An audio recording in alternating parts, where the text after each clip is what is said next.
મારું નામ પ્રસિદ્ધ રાજદેવ છે। સમસ્યામાં એવું છે કે થેલેસેમિયાના જે પેશન્ટ હોય છે એમને દર અઠવાડિયે 10 દિવસે બ્લડ ચડાવવું પડતું હોય છે અને બ્લડ દર અઠવાડિયે 10 દિવસે ચડાવવું પડતું હોવાના લીધે એમના શરીરમાં આયર્નનું લેવલ વધતું હોય છે। હવે આયર્નનું લેવલ ઘટાડવા માટે દેશભરેલ ઇન્જેક્શન લેવા પડે છે। જે ઇન્જેક્શન સરકારે સિવિલમાંથી થેલેસેમિયા પેશન્ટને ફ્રીમાં મળે એ રીતનું જાહેર કર્યું છે, પણ છેલ્લા 2 વર્ષથી સિવિલમાંથી કોઈ પણ જાતના દેશભરેલ ઇન્જેક્શન મળતા નથી। વારંવાર સિવિલમાં રજૂઆત કરવા છતાં બી હજી 2 વર્ષ થયા છે તો પણ કોઈ પણ નિરાકરણ આવ્યું નથી। થેલેસેમિયાના પેશન્ટને રોજના 4 થી 6 ઇન્જેક્શન લેવાના હોય અને ઘણા દર્દીઓને તો 8 ઇન્જેક્શન રોજના લેવાના હોય। હવે એક ઇન્જેક્શનની કિંમત 300 રૂપિયા છે।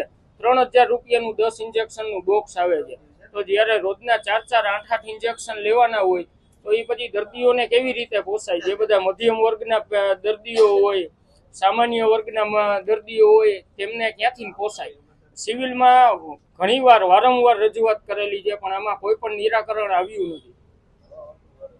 રાજકોટના કલેક્ટરશ્રીને આજે થેલેસેમિયા મેજર પીડિતના દર્દીઓના સગા સાથે અમે રજૂઆત કરવા જવાના હતા, પરંતુ વાઇબ્રન્ટ સમિટની મિટિંગના અનુસંધાને આજે કલેક્ટર સાહેબ અમને મળી નહીં શકીએ, પણ અમે સમય લઈને આવનારા સમયની અંદર રજૂઆત કરશું। પણ હાલ અમે ઈમેલ મારફત રજૂઆત કરેલી છે।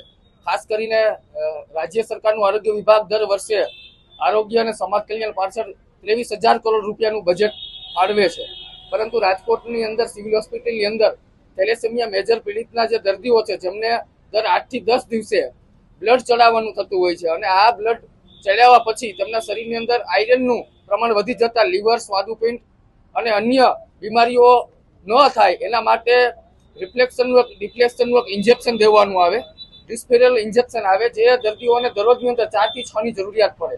આ ઇન્જેક્શન રાજ્ય સરકારના આરોગ્ય વિભાગના નિયમ પ્રમાણે સિવિલ હોસ્પિટલમાં જ આપવાનું આવે, પરંતુ સિવિલ હોસ્પિટલને જેના દર્દીઓના સગા મળે ત્યારે એક જ રટણ કરે છે કે અમે સરકારમાં ઉપર રજૂઆત કરી છે।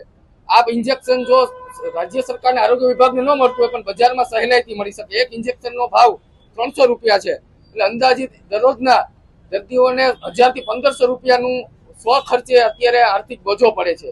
બીજી રજૂઆત અમારી એ હતી કે સિવિલ હોસ્પિટલ અંદર અને એમ્સની અંદર બંનેમાં આંખની ગંભીર બીમારીઓ માટે પેરીમેટ્રી રિપોર્ટ કરવાનો આવે। આ પેરીમેટ્રી રિપોર્ટ કરવાનું જે મશીન છે એ છેલ્લા ઘણા સમયથી બંધ હોવાના કારણે દર્દીઓના સગાઓને બહાર મોંઘાદાટ ખર્ચાએ રિપોર્ટ કરાવવા પડે છે। અને ત્રીજી વસ્તુ એ હતી કે રાજકોટ સિવિલ હોસ્પિટલની અંદર 7 જેટલી એમ્બ્યુલન્સો છે, પણ મોટાભાગની એમ્બ્યુલન્સો બંધ હાલતમાં હોય, જેને કારણે ગરીબ અને મધ્યમ પરિવાર અને મજૂર વર્ગના દર્દીના સગા જ્યારે એક્સપાયર થાય ત્યારે એમને પોતાના સ્વજનને ઘરે લઈ જવા માટે, ડેડ બોડી લઈ જવા માટે જેટલો દવાખાનામાં ખર્ચો નથી આવ્યો એટલો ડેડ બોડી લઈ જવા માટે ખાનગી એમ્બ્યુલન્સને ચૂકવવા પડે છે। એટલે આ ત્રણેય નવા વર્ષની શરૂઆતમાં જ દર્દીઓના અને આરોગ્યલક્ષી રજૂઆત આજે અમે કલેક્ટર સાહેબને લેખિત રજૂઆત કરી છે। કલેક્ટર સાહેબ રજૂઆત સાંભળી અને તાકીદે નિરાકરણ લાવે એ માટે અમે મીડિયા સમક્ષ વતી માંગ કરીએ છીએ। આવનારા સમયમાં વાઇબ્રન્ટ સમિટમાં નરેન્દ્ર મોદી સાહેબે આવનાર છે। થેલેસેમિયા મેજર પીડિતનો જે છેલ્લા 3 વર્ષથી જે પ્રશ્નો છે એ સમાધાન નહીં કરવામાં આવે તો આવનાર સમયમાં દર્દીઓના સગાઓને સાથે રાખી અને મોદી સાહેબને મળવા માટેનો અમે પ્રયાસ કરીશું।